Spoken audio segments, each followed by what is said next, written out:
Hi, it's Michelle. Welcome back to my channel. I'm here today to talk to you about the books that I read in March. March was an interesting month for me. I did not read a whole lot of the books I had hoped to read. My TBR stack for the month of March ended up not being read very much. The first book I read was 48 Hours to Kill by N Bourelle.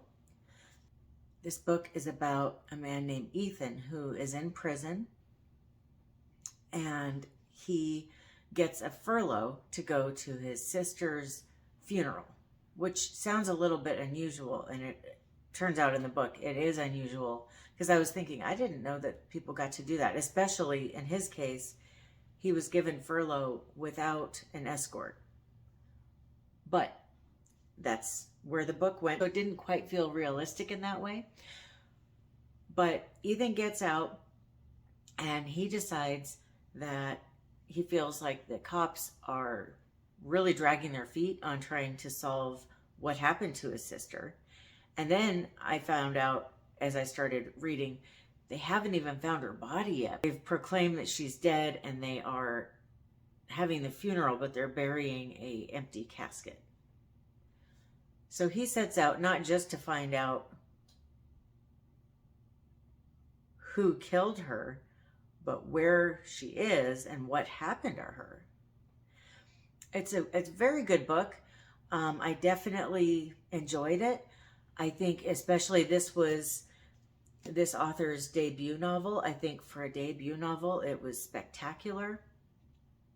It was a little bit predictable in certain parts, and I felt like the ending wasn't quite what I needed it to be. It didn't wrap things up in the way that I wanted it to.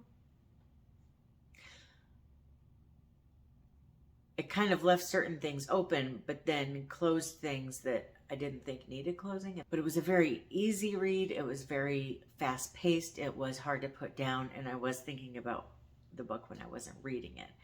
I give this book 4 stars. If you like action adventure kind of books or movies, I definitely recommend this one. Then for my thriller reads book club, I read These Bones Are Not My Child by Toni, Cade, Bambara.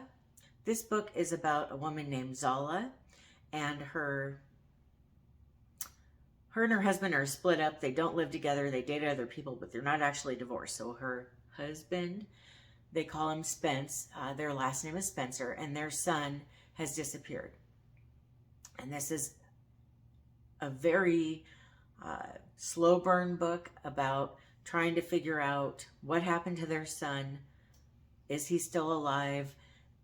There's other boys that have gone missing, and some of them have come up killed, and others of them haven't been killed. So it's kind of a weird situation.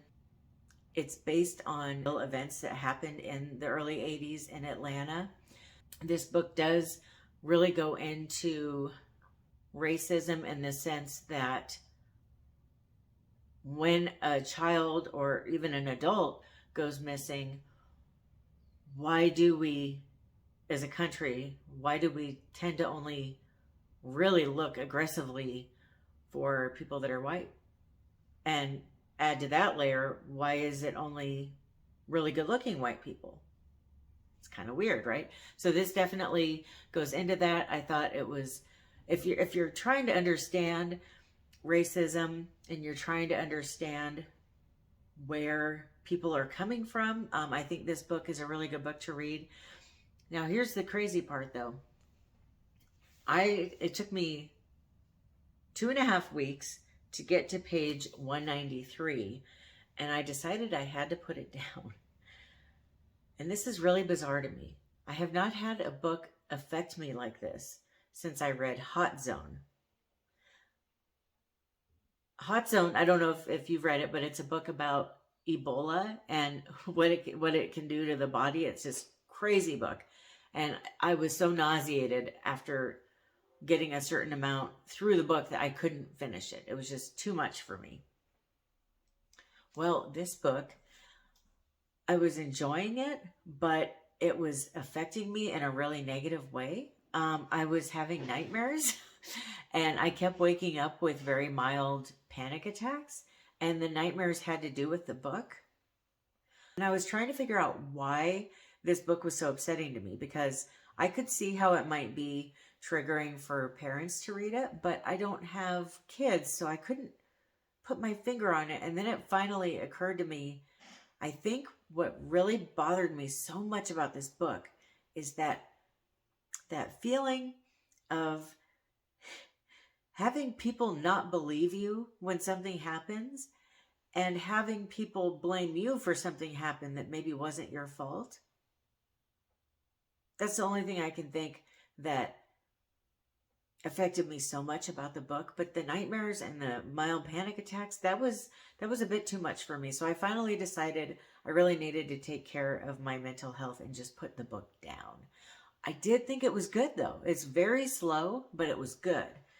The author really goes deep into the different characters and how they feel and who they are. And I thought it was very beautiful also, but just a little bit too upsetting for me at this time in my life, I guess.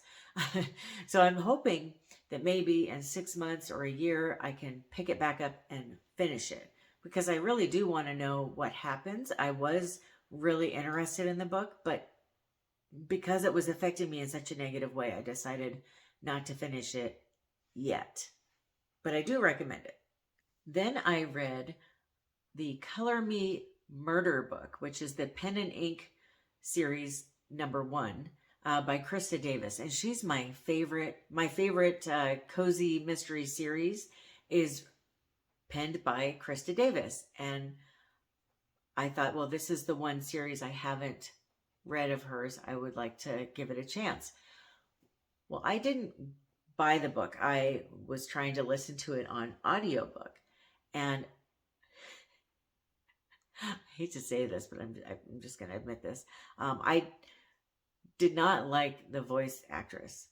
The person that was doing the voiceover was just very grating on my nerves. And at this point, I couldn't even tell you what the book was about.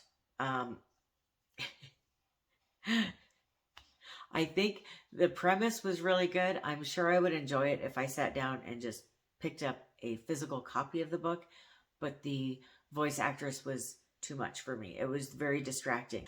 I didn't finish that one either. The other books that I listened to were Shelter, Seconds Away, and Found, and those were all by Harlan Coben. As you probably have noticed, I'm on a Harlan Coben kick right now. I just can't seem to get enough of his books. I love the audiobooks. They're very easy to get into, and they're just really nice to listen to while cleaning, unpacking, decorating, driving, whatever. And this series, so I read the whole series, books 1 through 3. I hope there's going to be more books in this series. They take place over, I think it was a month's time period. And so if you read them, the first book, when it ends, the second book immediately picks up right where the first book left off. These books are about a teenager named Mickey Bolitar, and he has a dad who died in a car accident recently, and him and his mom went to go live with his uncle Marlon. Well, his mom, ever since his dad died, she's just having a really hard time coping with him being gone, and she has become addicted to drugs, and she has been in rehab more than she's been out since his dad passed away. When the book starts, he's now living with his uncle alone, and he's starting school at a new school. And he makes some friends at this new school. Their names are Emo and Spoon. They're both nicknames. So he also meets this girl named Ashley. And Ashley goes missing, and Mickey and his 2 new friends set out to find her. I love the characters in these books. It was a reminder about high school and how we really are the same people for the most part that we were in high school, or at least I am. But I'm just not as vivid and like passionate as I was as a teenager. I'm still the same person. I'm just more subdued. I've got a lot more knowledge, and I'm obviously a lot more responsible. These things happen to everyone over time. But it was just such a beautiful series about teenagers and who they are and what they go through. And it was nice to take a walk down memory lane. The characters really were absolutely wonderful. I gave the first book 4 stars, the second book 5 stars, and the third book 4 stars. I definitely think the rereadability of these books is very high. I think in a couple years, I could just start the series all over again and really enjoy it. And I'm sure in a couple of years, I'll have forgot what happened. Also, I found out that these books are being made into a series. And I'm so excited because I really love these books. If you are into adventure books and books where somebody is trying to figure out what really happened or solve a crime, I really recommend these ones. They're really good kind of adventure / mystery books.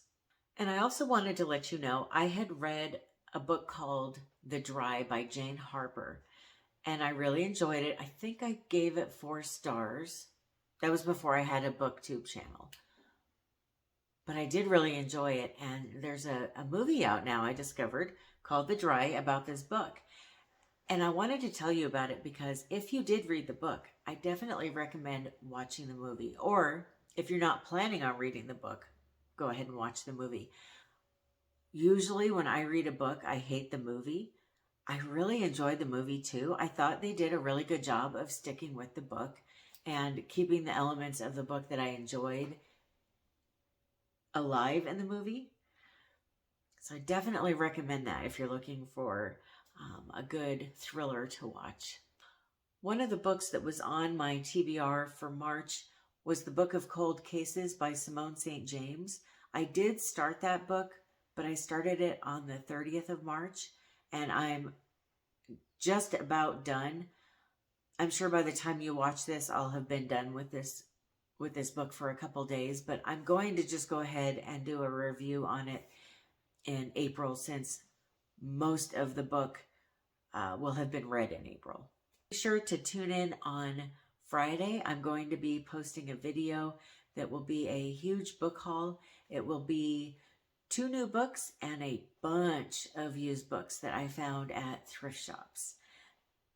Thank you so much for watching. I hope you have a wonderful rest of your day or night. Be sure to let me know if you've read any of the books that I talked about in this video, or if you want to read any of these books. Happy reading. Bye.